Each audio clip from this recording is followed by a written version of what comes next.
Niger, pays de l'Afrique de l'Ouest situé entre l'Algérie et le Bénin, le Burkina Faso et le Tchad, la Libye, le Mali et le Nigeria. Avec sa superficie totale de 1 267 000 km², le Niger occupe le 22e rang mondial. Sa population multiethnique est évaluée en 2014 à 18 millions d'habitants.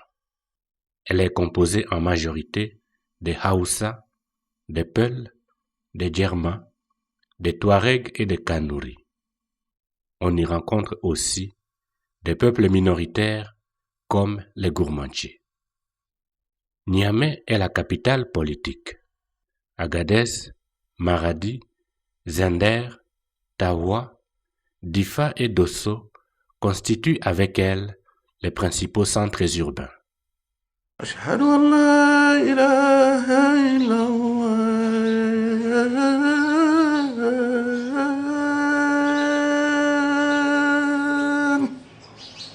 Le Niger est un pays laïque dont la société est composée en majorité des musulmans, 95 à 98%. Cependant, on rencontre une faible présence de chrétiens catholiques et protestants. L'Église catholique comprend 2 diocèses, Niamey et Maradi. Elle est présente au Niger depuis 1919 par l'action des pères de la Société des missions africaines, SMA. Ils ont partagé l'œuvre d'évangélisation avec les missionnaires rédemptoristes arrivés en 1948 et les sœurs missionnaires Notre-Dame des Apôtres arrivées en 1947. De nos jours, 11 prêtres SMA mènent une pastorale de première évangélisation et exercent des tâches diverses à Niamey, à Dogondouchi, à Makalondi, à Torodi, à Bomouanga et à Kankani. Les principaux chantiers de l'évangélisation sont la lutte contre la pauvreté, l'accueil des migrants, le dialogue interreligieux et la pastorale de première évangélisation.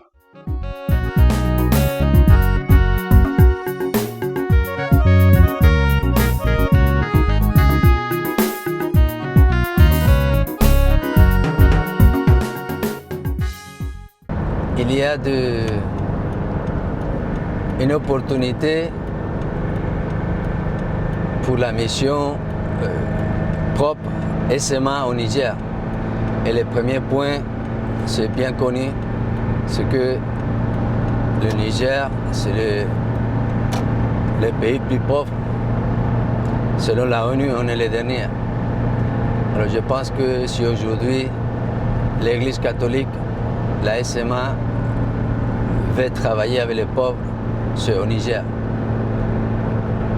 Il ne faut pas trop expliquer, on connaît tous les indicateurs de l'éducation, de la santé, même aujourd'hui de la politique, qui nous montrent que ça ne va pas au Niger. Un exemple, c'est le niveau de l'école, par exemple, ou de la santé. Il n'y a rien. Comme vous le savez, le Niger est le pays, selon les statistiques officielles, le plus pauvre parmi les moins développés. Le Niger est un pays où, en effet, la population, surtout la jeune population, n'a pas les possibilités d'épanouir comme elle veut et comme elle le souhaiterait. Quand vous avez un pays où le revenu moyen par jour se situe autour de 1,30 €, autour de cela, alors vraiment vous ne pouvez pas vous permettre de grandes choses.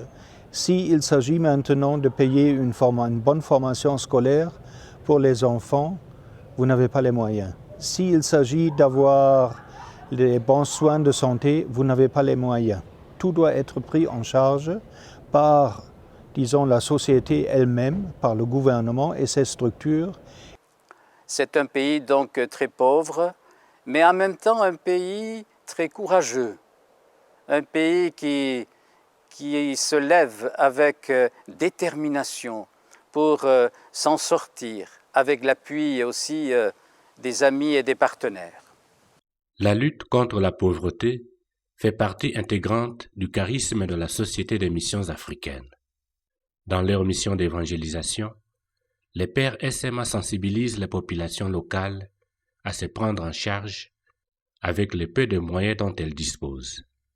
Ils organisent aussi l'éducation de la jeunesse par les écoles.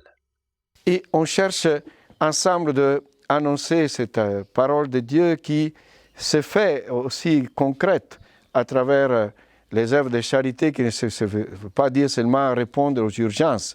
Bien sûr, nous avons la grande urgence de tous les jours qui est la pauvreté. Pauvreté qu'on voit avec des gens qui se nourrissent toujours de la même manière avec du mil, de la pâte et la viande, on la voit une fois de temps en temps, une fois par mois. Et dans certains villages où il y a des centaines d'enfants, il n'y a pas d'école.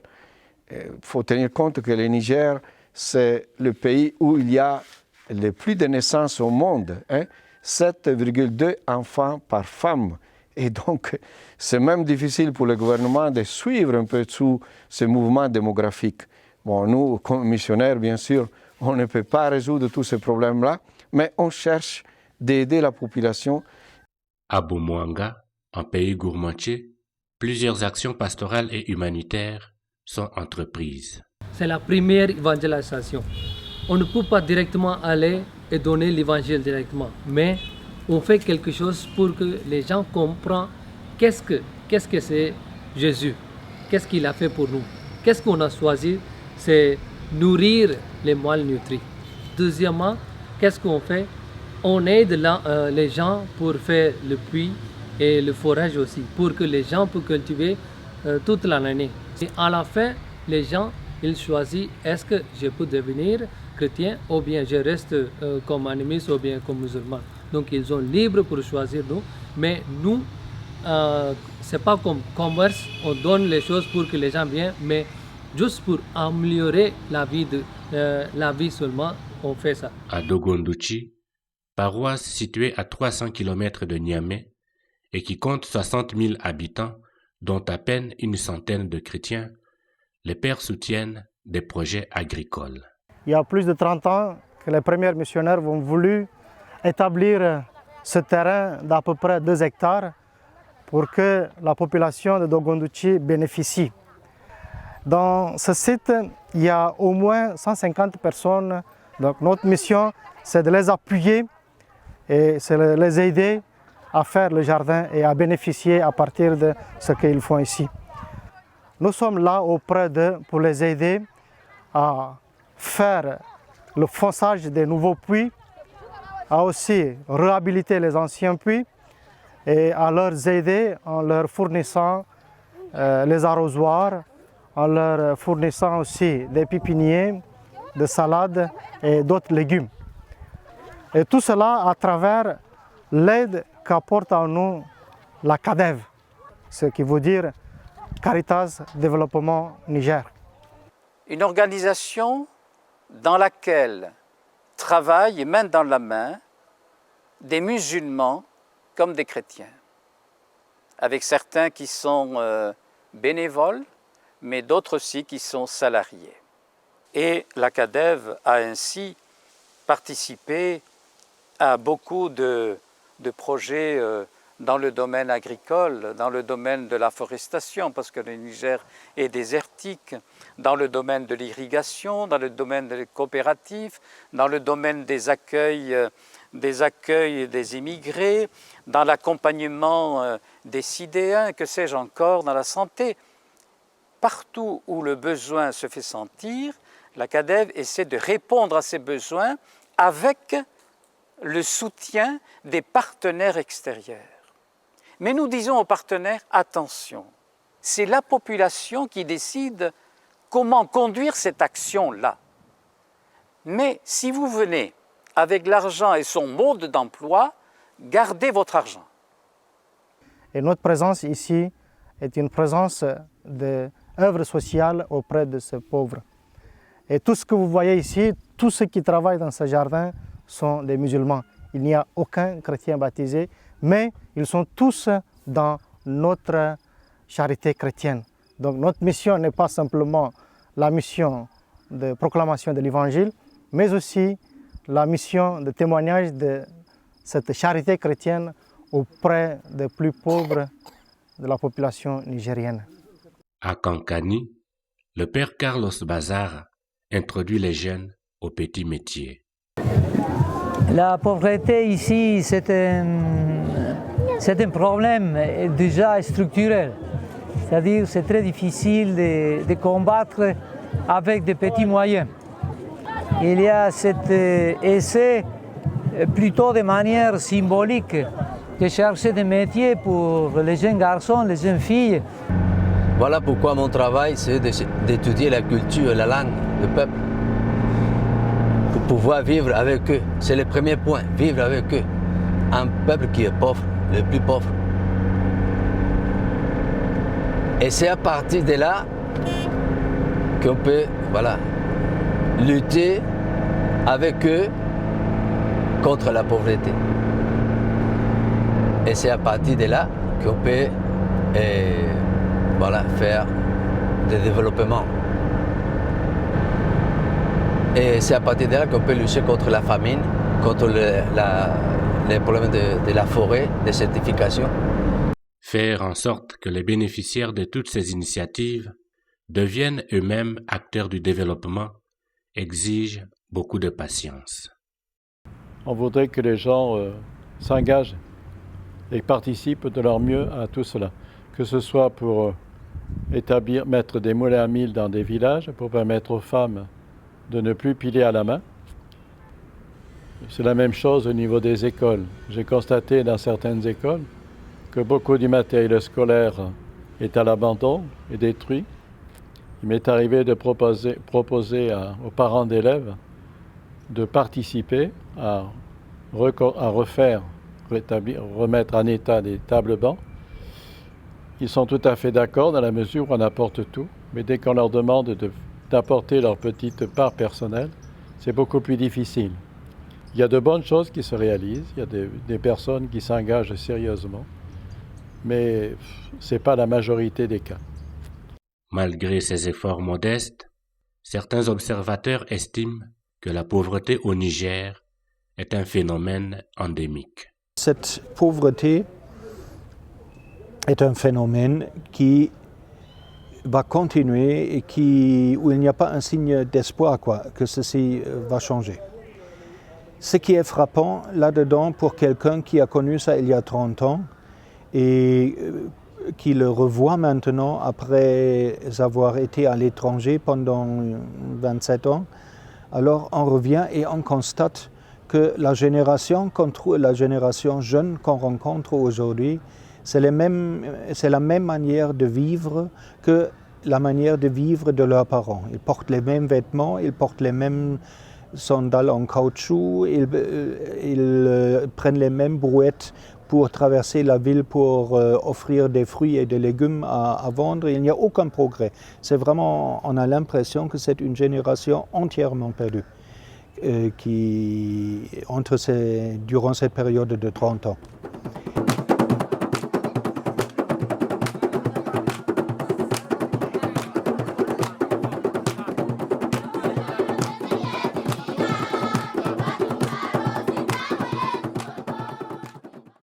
Chaque jour, des milliers de personnes entreprennent un voyage périlleux pour chercher refuge et protection dans un pays autre que le leur.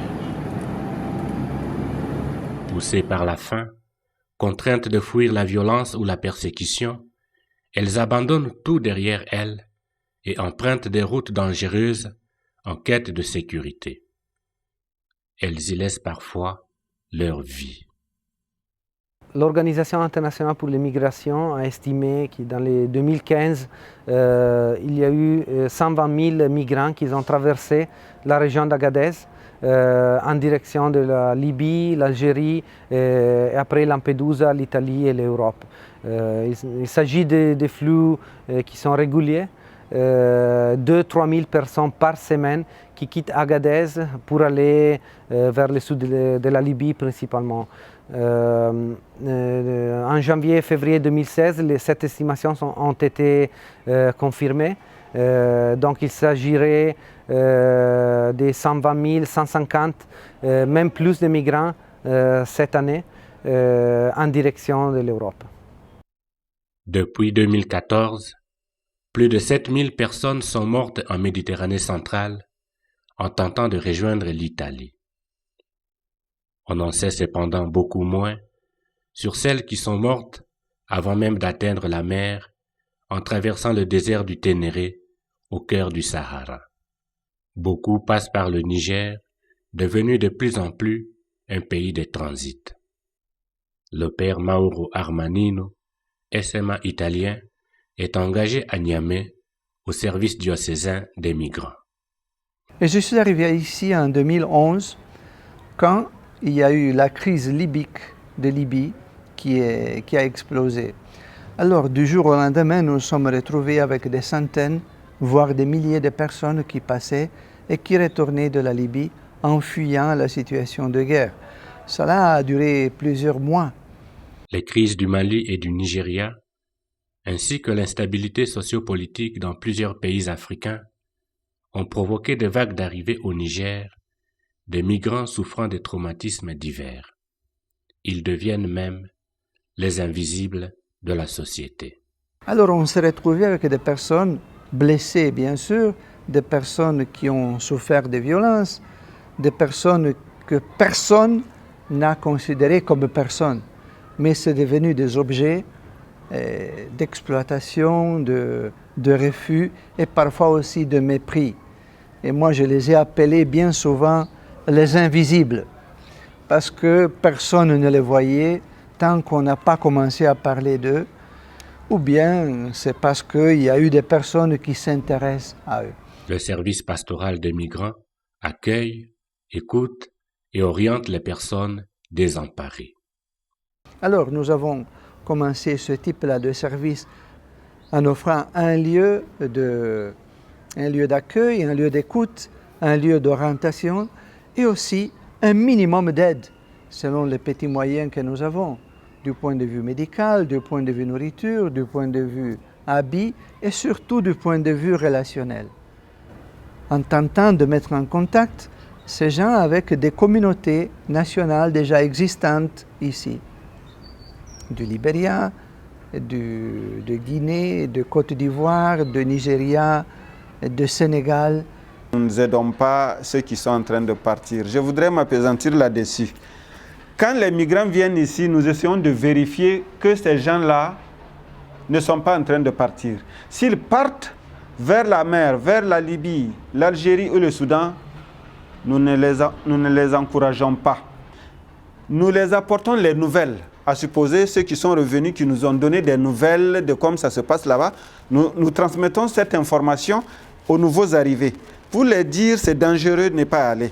Alors, dans ce sens, je crois que notre service petit, nous assistons entre 35 et 40 personnes par mois, plus ou moins, et a sa validité, justement parce que nous sommes un peu en dehors des gros circuits et nous tentons de rencontrer la personne dans son individualité et nous valorisons son histoire pour que cette histoire-là ne se perd pas, engloutie dans le sable ou bien dispersée dans le vent. Le service de l'Église ne doit pas accompagner les gens vers la mort, certaines, c'est vers la vie. Donc c'est une transmission de vie, nous annonçons la vie et l'accueil, c'est pour revitaliser les gens. L'afflux des migrants vers les continents européens suscite beaucoup d'inquiétudes. Cela devrait interpeller notre conscience humaine à ouvrir les frontières pour procurer à ces personnes qui ne demandent qu'à vivre décemment une réelle humanité. On voit dans certains pays des murs qui s'élèvent. On voit dans d'autres endroits des migrants qui sont expulsés, mais ils ne sont pas accueillis. Et les pays européens doivent prendre conscience que, dans le principe, nous devons les accueillir. Le Niger, qui est un pays pauvre, a accueilli des milliers de réfugiés qui venaient du Nigeria, chassés par la secte Boko Haram. Le Niger a accueilli des migrants qui venaient du Mali, chassés par Al-Qaïda, ou bien de la Libye. Pourquoi un pays comme le Niger, qui est pauvre, a accueilli des milliers de migrants et pourquoi les pays riches ne peuvent pas les accueillir.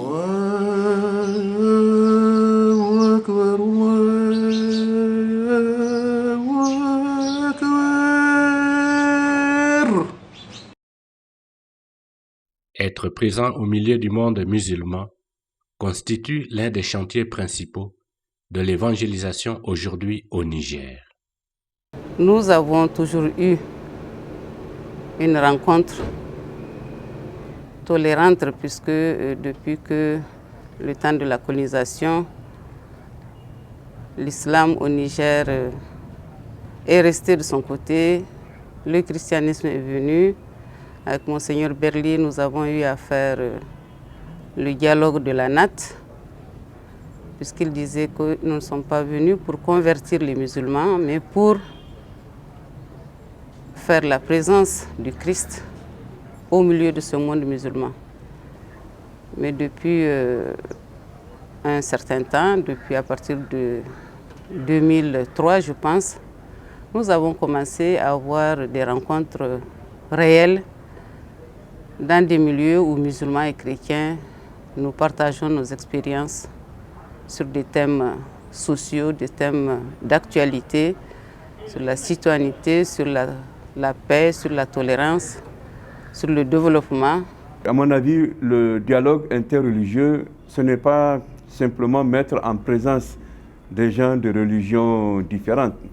Le dialogue interreligieux se fait à travers notre témoignage de vie. Nous vivons dans des quartiers où majoritairement la population est de confession musulmane. Ce que nous partageons avec eux, notre manière de faire les choses, notre approche par rapport à certaines situations ou certains problèmes sociaux, tout cela contribue au dialogue interreligieux. Je peux vous confirmer que dans les quartiers où nous vivons, il n'y a pas de problème tendant à indexer telle personne de telle ou telle religion, dans la mesure où la vie sociale est entièrement partagée. Les événements sont vécus ensemble. Nous avons par exemple des établissements scolaires. Moi, je suis sur un établissement scolaire qui a plus de 1800 élèves, où il y a à peine 60 élèves chrétiens. Donc ces élèves chrétiens, ils vivent dans l'établissement en parfaite symbiose, en fraternité avec les autres.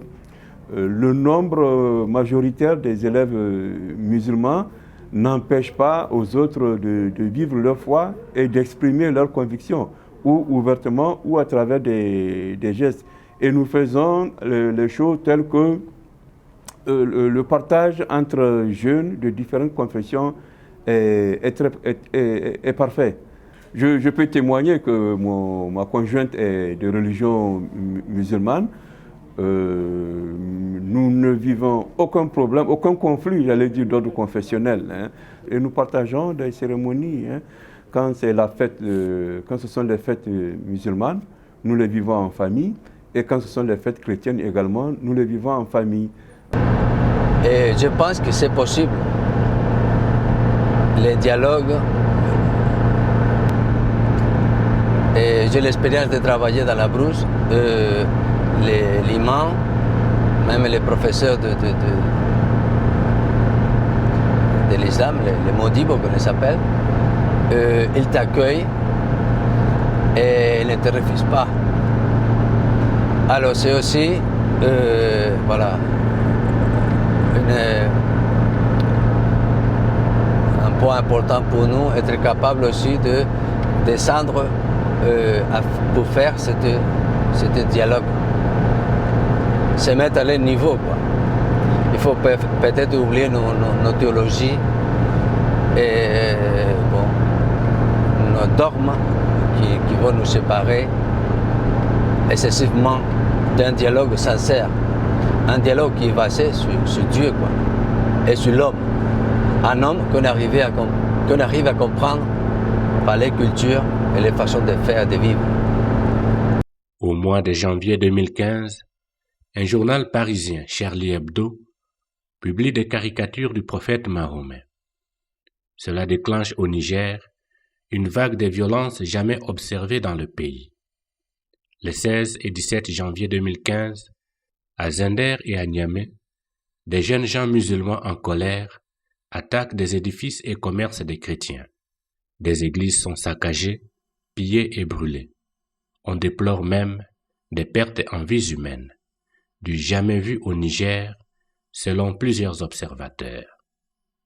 Les églises chrétiennes ont été victimes d'incendies et de violences, un problème que nous n'avons jamais connu dans notre pays, qui aujourd'hui continue de perturber la vie de beaucoup de chrétiens, parce que nous n'avons jamais pensé que cela arriverait et de la manière dont c'est arrivé. La fraternité, la confiance était très grande et on a été énormément étonnés par ce qui s'est produit au mois de janvier de l'année dernière. On a du mal à comprendre encore aujourd'hui ce qui s'est passé, cette espèce de soulèvement rapide et qui n'a pas duré. Cette situation nous a beaucoup étonnés. Et ce qui est encore plus étonnant est que les enfants du quartier que nous encadrons et que nous aidons se sont mis dans la danse. Ils ramassaient, ils cassaient, et dans le film, on les voit, on les reconnaît. Et vraiment, on s'est dit, c'était une cohabitation ou bien vraiment un dialogue entre nous. Mais parmi les grands, tout de même, il y en a qui ont aidé. Le chef du quartier est sorti et quand le matériel partait, il les bloquait pour nous les ramener. Donc on a senti vraiment les autorités coutumières du quartier ont vraiment travaillé à nous aider. Et même notre maison n'a pas été touchée parce qu'il y a le bon voisinage et ceux qui sont là n'étaient pas prêts à laisser qui que ce soit s'avancer vers notre domicile. Ces événements n'ont cependant pas découragé la détermination des fidèles chrétiens à travailler à l'instauration d'une cohabitation pacifique entre musulmans et chrétiens. Et je trouve que c'était dommage, mais ça a aidé les chrétiens à être redynamisés dans leur foi. Dans leur foi. Et cela, nous rendons grâce à l'Éternel pour tout ce qu'il fait, celui qui connaît tout. Nous, nous sommes des aveugles, nous sommes des sourds. Mais lui, il connaît tout et il nous donne la grâce et la force pour témoigner de lui et pour proclamer sa parole. Et le dialogue avec nos frères musulmans, ça va continuer. Après les événements, nous nous sommes interrogés. Après les événements, nous nous sommes posés beaucoup de questions. Et après les événements, nous rentrons dans l'action en menant nos activités à l'endroit de la jeunesse. Cette jeunesse a besoin d'accompagnement et cette jeunesse a besoin des personnes qui les éclairent.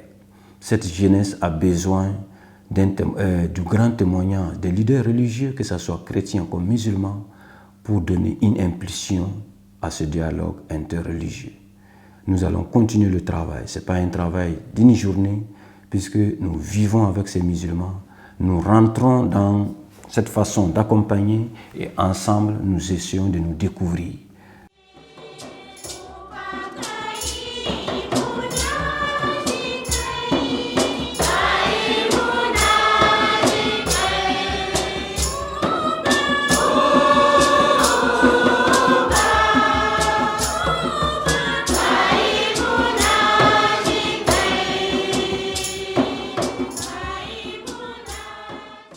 Les pères sont aussi engagés dans la pastorale de proximité par l'éducation de la jeunesse, des actions d'aide humanitaire et la visite des villages.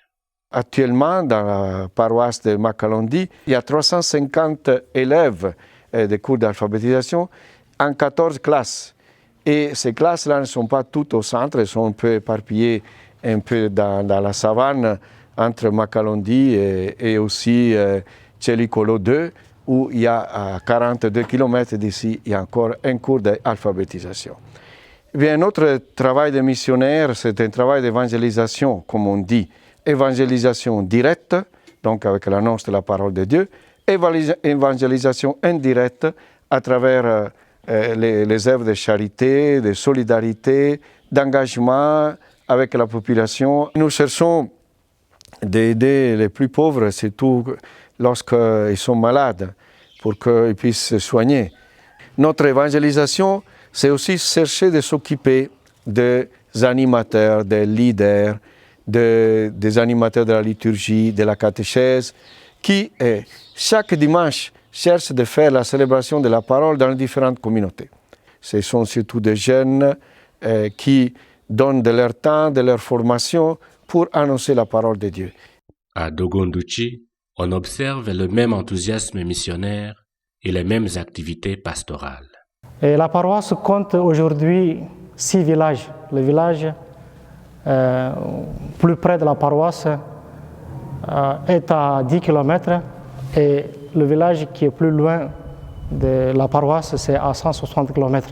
Nous faisons notre mieux pour faire un tour un peu partout, une fois par mois, pour assurer la permanence, pour faire la catéchèse, pour faire la messe.